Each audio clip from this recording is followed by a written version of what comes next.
Os controles de videogame são dispositivos de precisão que nos dão acesso a arenas competitivas, mundos inexplorados e enredos épicos. E este aqui é um dos seus componentes mais críticos. Mas onde esse objeto metálico circular está localizado e o que ele faz? Neste episódio, vamos abrir um controle DualShock do PlayStation 4 para ver como ele funciona. Primeiro, veremos os componentes e depois como funcionam os botões e analógicos. E, nesse processo, vamos descobrir onde esse disco de metal delicado está localizado e por que ele é fundamental em quase todos os videogames de console que você joga. Este episódio é meio que um jogo de mistério, então se você descobrir onde ele está localizado e o que ele faz antes de eu revelar a resposta, parabéns! E comente abaixo com o tempo em que você descobriu. Então, vamos começar! Depois de remover alguns parafusos, podemos tirar a carcaça plástica externa e ver todos os componentes por dentro. Na parte de cima estão o direcional, os gatilhos e vários outros botões. Abaixo de cada botão estão as borrachas condutivas dos botões. E abaixo disso está a placa de contato de plástico flexível, contra a qual a borracha condutiva pressiona. No centro do controle está um touchpad, junto com um pequeno alto-falante. Em seguida, vem a estrutura intermediária e abaixo dela a placa de circuito, impresso principal ou PCB. Na parte superior da placa de circuito estão vários componentes, como a unidade microcontroladora, que é o cérebro do controle. Um par de joysticks analógicos, o microchip de comunicação sem fio, uma antena, uma entrada para fone de ouvido, uma porta XT adicional para aplicações pouco usadas e um conjunto de botões. Na parte inferior da placa de circuito impresso, há um conjunto de conectores para cabos flat, um microchip codec de áudio e um microchip de acelerômetro e giroscópio.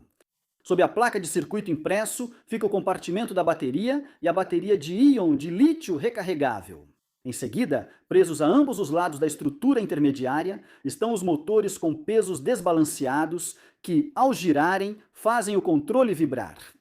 Por fim, preso à carcaça plástica traseira, temos uma placa de circuito impresso adicional ou placa-filha, que abriga a porta micro USB. E um LED multicolorido com um conjunto de peças plásticas que guiam e dispersam a luz para iluminar a luz triangular do controle. Esses são basicamente todos os componentes. Já achou onde está o disco de metal? Se não, aqui vai uma dica.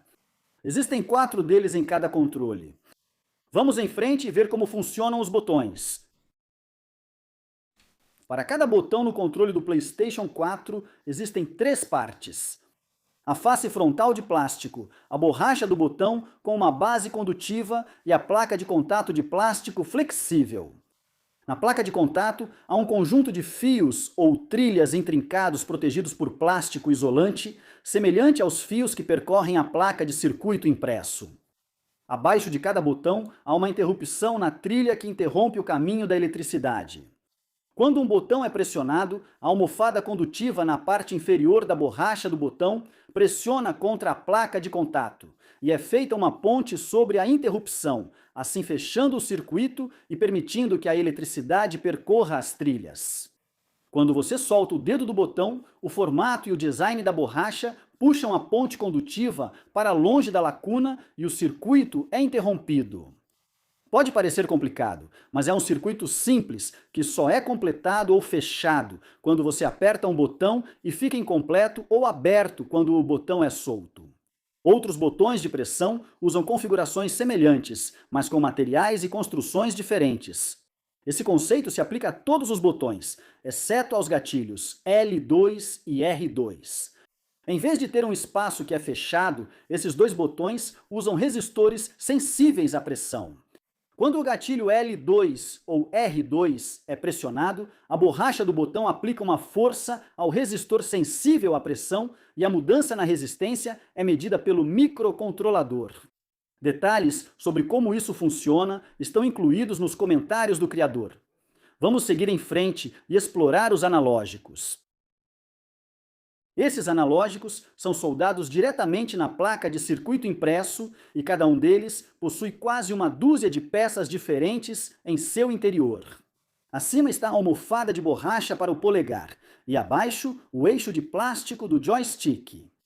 Em seguida, temos uma carcaça de metal que limita o movimento do joystick. Dentro da carcaça de metal há um par de suportes plásticos que são perpendiculares entre si, chamados de seguidores.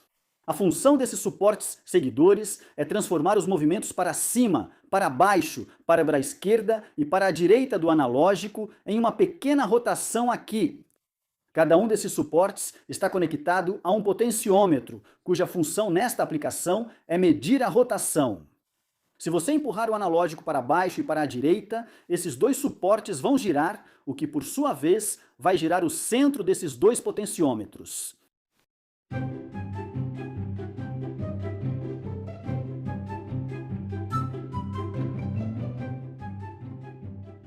Vamos abrir um dos potenciômetros para ver como ele funciona. Pronto! Dentro, encontramos a pequena peça de metal sobre a qual estávamos falando, e ela se chama cursor. Neste lado, temos uma carcaça de plástico, que contém um material resistivo elétrico impresso em um conjunto de dois círculos na parte interna, chamado de trilha. O conceito-chave é que a resistência elétrica é proporcional ao comprimento do material resistivo. Então, se conseguirmos variar o comprimento do material resistivo elétrico, podemos variar a resistência total, que o microcontrolador pode medir facilmente. Então, quando giramos o cursor, a posição onde o cursor toca a trilha muda, e assim muda o comprimento efetivo do material resistivo pelo qual a eletricidade passa. Vamos seguir o caminho da eletricidade. Podemos ver que este disco de metal, ou cursor, é girado pelo suporte a seguir. O cursor entra em contato com a trilha em locais diferentes de antes, assim mudando a distância pela qual a eletricidade passa pela trilha resistiva, alterando assim a resistência total.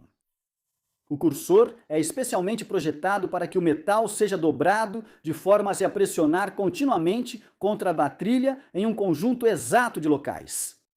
Isso permite uma medição precisa dos movimentos do joystick, o que é fundamental para qualquer esporte eletrônico ou videogame semelhante.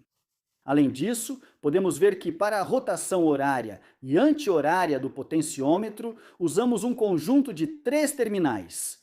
Um se conecta ao cursor e os outros 2 a cada lado da trilha para medir movimentos à esquerda, direita, cima ou baixo. Há configurações parecidas em todos os 4 potenciômetros. Além disso, abaixo do manche analógico, há um pequeno conjunto que pressiona um botão quando o manche analógico é pressionado para dentro.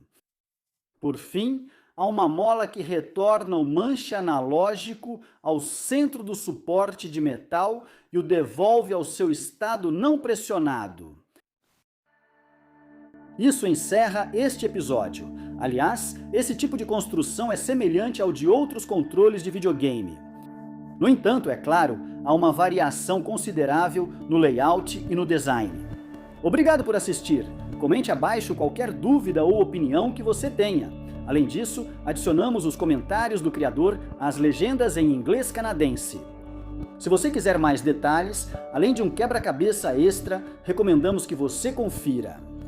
Além disso, se você quiser explorar e usar esses modelos 3D de um controle de videogame, pode adquiri-los no Blender Market, usando o link na descrição.